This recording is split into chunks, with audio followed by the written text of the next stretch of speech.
السلام علیکم ورحمۃ اللہ۔ کھیل کے لیے جنون ہوتا ہے، پاگلپن ہوتا ہے، یہ تو سنا تھا، لیکن یہ جنون، یہ پاگلپن اس وقت بہت زیادہ خطرناک ہو جاتا ہے جب انسان کوئی ایسی حرکت کر دے، کوئی ایسا کام کر دے یا کوئی ایسی بات کہہ دے کہ جس کی وجہ سے انسان اپنے ایمان سے ہی ہاتھ دھو بیٹھے اور دائرہ اسلام سے خارج ہو جائے۔ ابھی میرے سامنے ایک خبر آئی جس میں یہ پتہ چلا کہ ایک شخص نے ایسا جملہ بول دیا ہے کہ جو ایک مسلمان کو ہرگز نہیں بولنا چاہیے۔ اب یہ جاننے کے لیے کہ وہ شخص جس نے یہ جملہ بولا ہے، یہ جملہ بولنے کے بعد اس کے ایمان کا کیا بنا، وہ مسلمان رہے گا یا نہیں رہے گا، اس کو تجدید ایمان کرنا پڑے گا، یہ سب جاننے کے لیے یہ سوال بھیجا گیا دارالافتاء۔ پھر وہاں سے جو جواب آیا وہ جواب آپ دیکھ سکتے ہیں، آپ کی اسکرین پر ہے۔ اب یہ دیکھیں کہ یہ جو کرکٹ کا شوقین ہے، اس کو کرکٹ کا اتنا زیادہ جنون سوار ہے اور یہ اس میں اتنا زیادہ کھو گیا ہے کہ اس کو یہی پتہ نہیں چلا کہ میں کیا بول رہا ہوں، مجھے یہ جملہ بولنا چاہیے کہ نہیں بولنا چاہیے۔ مسلمان کا جذبہ تو یہ ہوا کرتا تھا کہ اگر مسلمان کے قدموں میں لا کر کے دولت کا انبار لگا دیا جائے اور ایک طرف ایمان کی بات آ جائے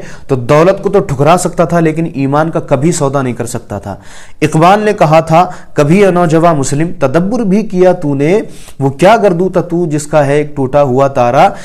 تجھے اس قوم نے پالا ہے، اس پر غور کیجئے گا، تجھے اس قوم نے پالا ہے، آغوش محبت میں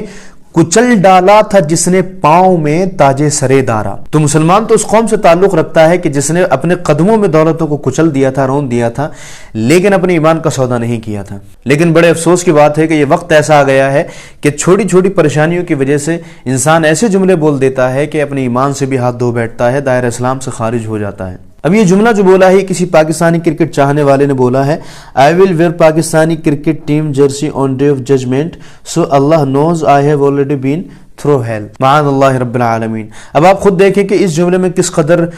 بے باکی ہے اور کس قدر پاگلپن ہے، کس قدر جہالت ہے کہ اس میں اللہ تبارک و تعالیٰ کے علم کی نفی بھی ہے کہ اللہ تبارک و تعالیٰ اس وقت جانے گا کہ میں کتنی پریشانیوں سے گزر کر کے آیا ہوں۔ مطلب کہ اللہ تبارک و تعالیٰ ابھی ہمارے حال سے واقف نہیں ہے۔ اور اس میں دیکھیں قیامت کا مذاق اڑایا گیا ہے، حساب و کتاب کا مذاق اڑایا گیا ہے۔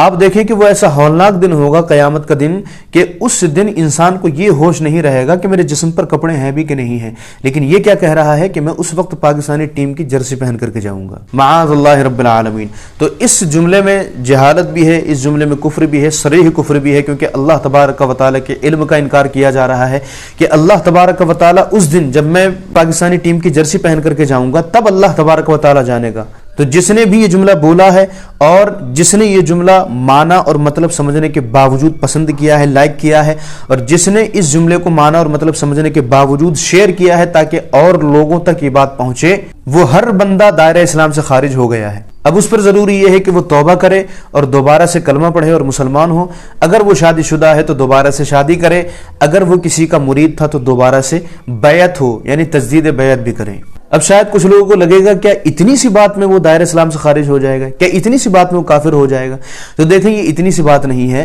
اور سب سے پہلی بات یہ ہے کہ یہ میں اس کو دائرہ اسلام سے خارج نہیں کر رہا ہوں، میں اس کو کافر نہیں کہہ رہا ہوں، بلکہ شریعت اس کو دائرہ اسلام سے خارج کر رہی ہے۔ میں تو صرف آپ کو بتا رہا ہوں کہ شریعت کا کیا حکم ہوگا ایسے شخص کے لیے۔ بعض جملے ایسے ہوتے ہیں کہ ایک جملہ بولنے سے ہی انسان کافر ہو جاتا ہے، دائرہ اسلام سے خارج ہو جاتا ہے، اور اگر بغیر توبہ کیے وہ شخص مر جاتا ہے تو اس کی موت کفر پر ہوگی اور ہمیشہ ہمیشہ وہ جہنم میں ہی رہے گا، کیونکہ کفر پر مرنے والے کی کبھی بھی مغفرت نہیں ہے، وہ ہمیشہ ہی دوزخ میں رہے گا۔ جو واقعی حساس مسلمان ہیں وہ میری بات کو سمجھیں گے اور وہ اچھی طرح جانتے ہیں کہ میں کیا کہنا چاہ رہا ہوں۔ بہت ساری مرتبہ ایسا ہوتا ہے کہ کوئی انسان کوئی گانا گا رہا ہے اور اس میں کوئی ایسا لفظ ہوتا ہے جو کفریہ ہوتا ہے۔ آپ سے گزارش یہ ہے کہ آپ کم سے کم اپنے پاس اتنی نالج ضرور رکھیں کہ آپ کو پتہ چل جائے کہ کون سا لفظ کفریہ ہے، کون سا جملہ کفریہ ہے، کس سے بچنا ضروری ہے، کون سا جملہ بولنا ہے، کون سا جملہ نہیں بولنا ہے۔ اگر میری بات آپ کو اچھی لگی ہے تو اس کو آگے بھی شیئر کریں، تاکہ ہو سکتا ہے کہ کسی نے کوئی کفریہ جملہ بولا ہو یا کوئی ایسی باتیں کرتا ہو تو وہ اسے توبہ کر لے۔ اگر وہ توبہ کر لیتا ہے آپ کی وجہ سے تو آپ کو بھی ثواب ملے گا، مجھے بھی ثواب ملے گا۔